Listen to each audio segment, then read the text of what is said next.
The Simon Commission. This is the topic we are going to discuss today.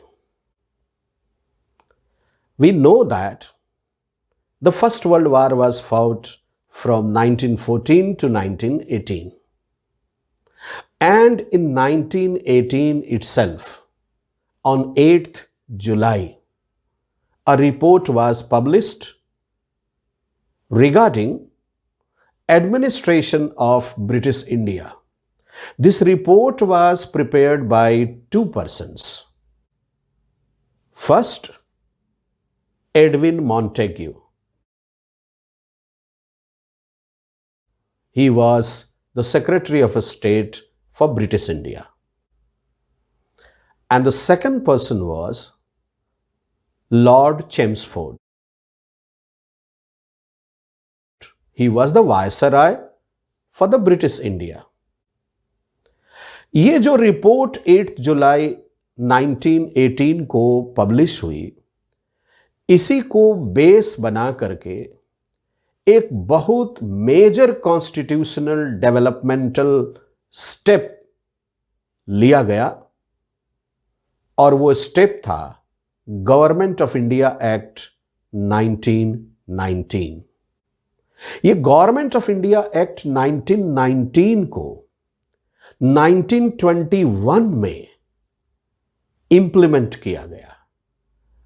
Imperial legislative council जो British India के लिए थी, इसके दो हाउसेस बनाए गए। पहला हाउस था सेंट्रल लेजिस्लेटिव असेंबली और दूसरा हाउस था प्रोविंशियल काउंसिल या स्टेट काउंसिल। इसका मतलब यह हुआ कि ब्रिटिश इंडिया के लिए सेंट्रल लेवल पर एक अलग एडमिनिस्ट्रेटिव यूनिट रखा गया और प्रोविंशियल लेवल पर अलग एडमिनिस्ट्रेटिव यूनिट्स रखे गए। यानी in other words we can say the dual government system was introduced. इसमें दो बातें बहुत क्लियर कट तरीके से रखी गई। First, the provisions of the Government of India Act would be reviewed after 10 years. And second, Indian participation would be increased to form a responsible government. It means the Government of India Act was to be reviewed in 1930. But in 1927, the then Secretary of State, Mr. Birkenhead, appointed a commission to review, to analyze and to report and to recommend about the constitutional development of India, about the effectiveness of the Government of India Act 1919. A commission was set up. This commission was headed by Sir John Simon.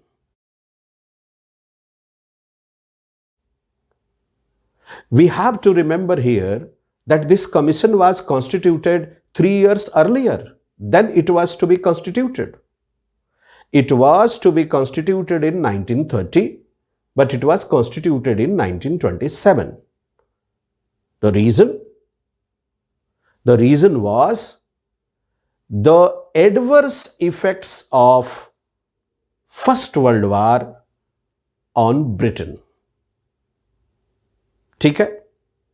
When the Simon Commission was set up under the chairmanship of Sir John Simon,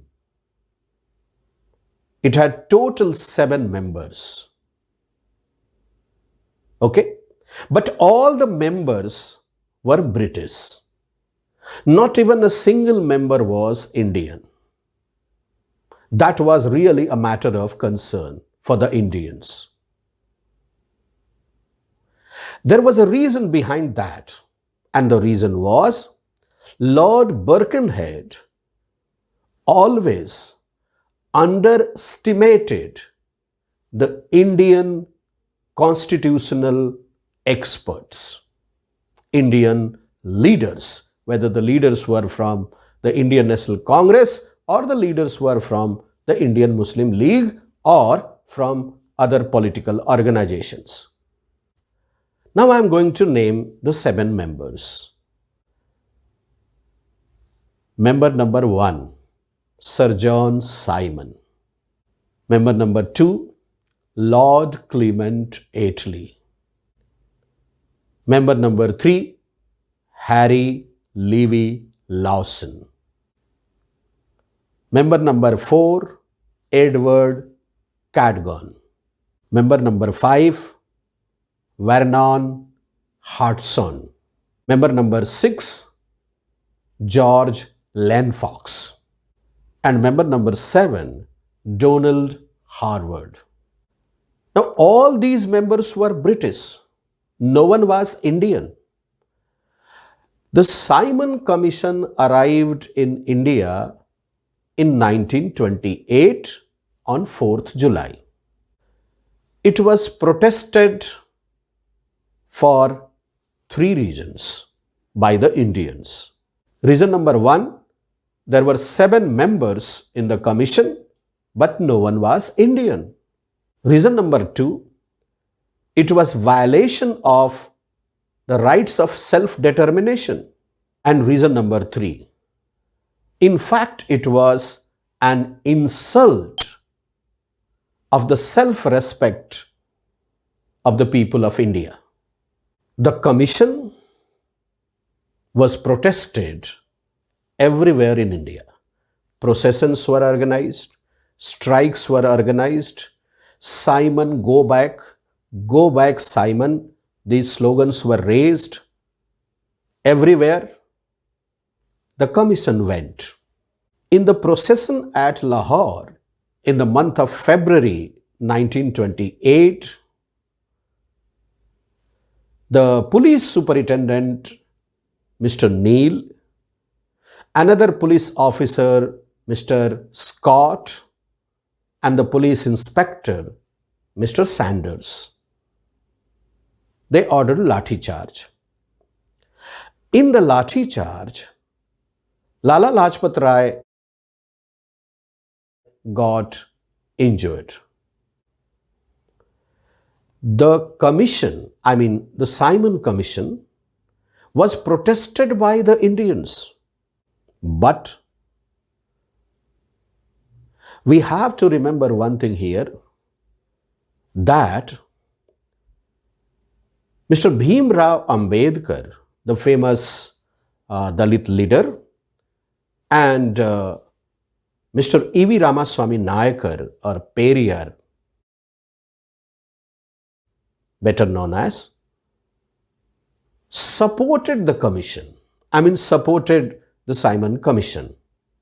Here, we have to discuss one more important thing, and that is the Secretary of State, Mr. Birkenhead, had underestimated the Indians. And that is why he had not included even a single member in the Simon Commission. But the Indian National Congress protested that. And due to that, again, Lord Birkenhead underestimated the Indians, and in a way we can say challenged the Indians to prepare a report, a similar report. So, under the presidency of Mr. Mukhtar Ahmad Ansari, the Indian National Congress, in its Madras session, decided 2 things. Number 1, it rejected the Simon Commission entirely. And number two, it decided to host an all-party meeting, an all-party conference, which would decide and take steps to frame a constitution for the Indians. So, on the basis of that all-party conference in 1928, a committee was constituted. It was called Motilal Nehru Committee.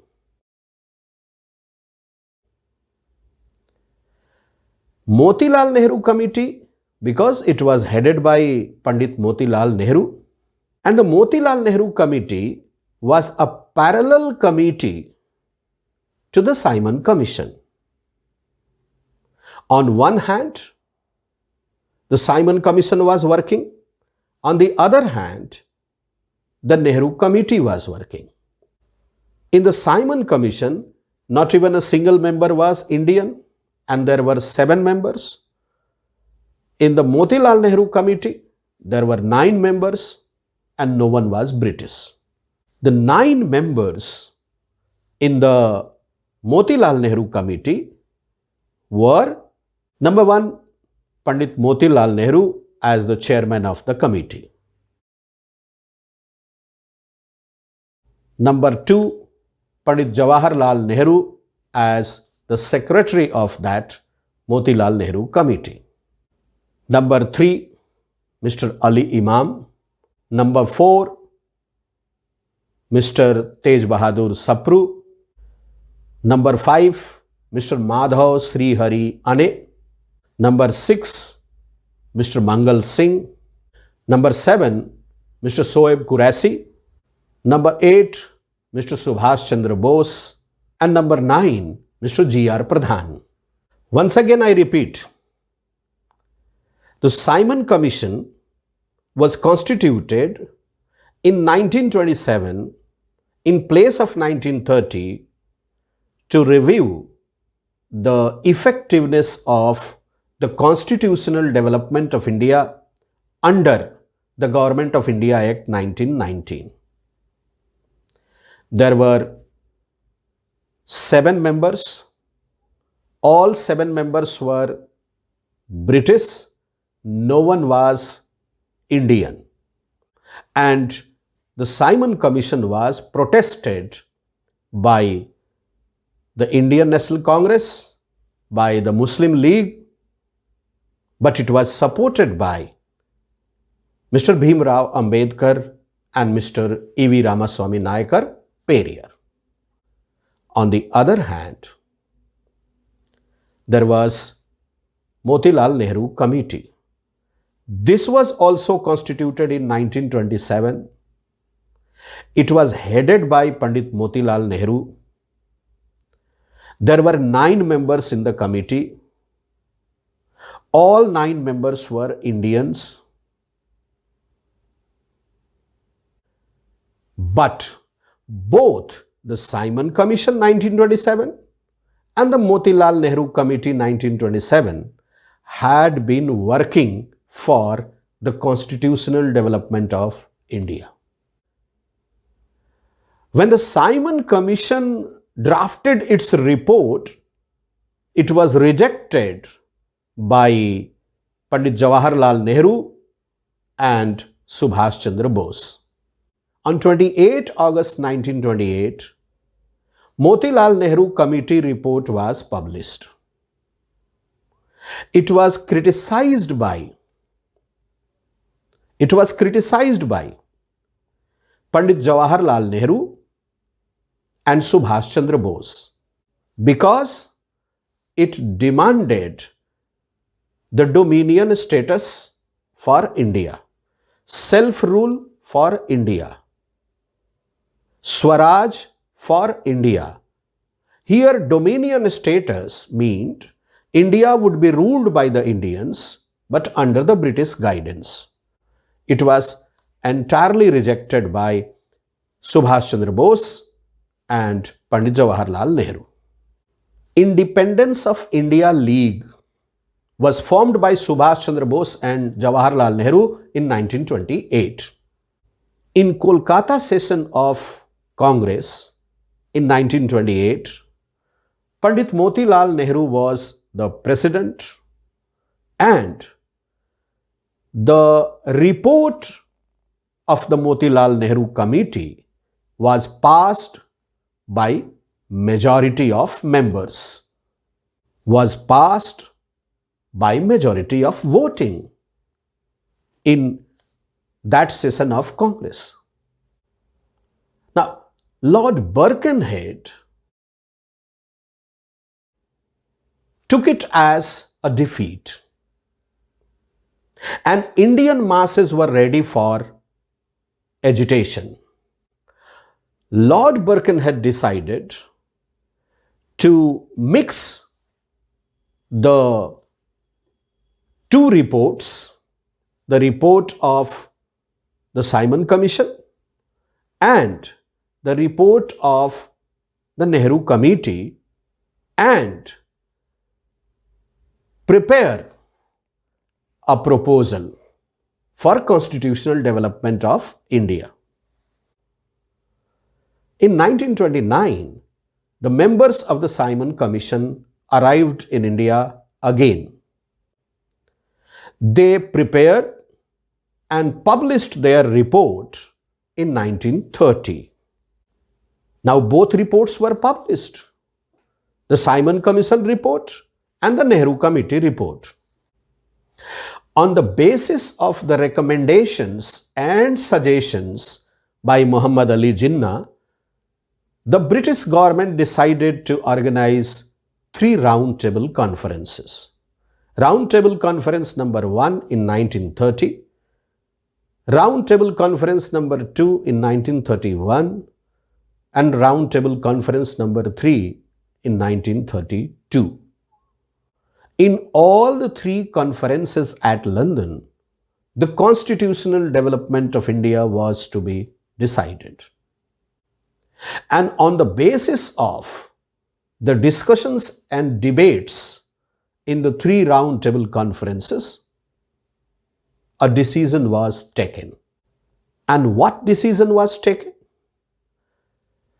60% of the Simon Commission report and 40% of the Nehru Committee report mixed, and then the result was the Government of India Act 1935. And all of us know that the Government of India Act 1935 is considered as one of the major sources of the Indian Constitution. Mohandas Karamchand Gandhi had attended the second roundtable conference in 1931, but Bhimrao Ambedkar had participated in all the 3 roundtable conferences. So, my dear students, the Simon Commission, why it was constituted, how it was constituted, who constituted it, how many members were there, when did the commission come to India, why the commission was welcomed in India by the Indians with the slogan Simon go back or go back Simon, what was Nehru Committee, what was the Nehru Committee report, why the report was protested by Subhash Chandra Bose and Jawaharlal Nehru, what were the 3 roundtable conferences, and how did the Government of India Act 1935 emerge? Clear to all of you? That's good. Thank you. God bless you all. Please do take care of your health and studies both.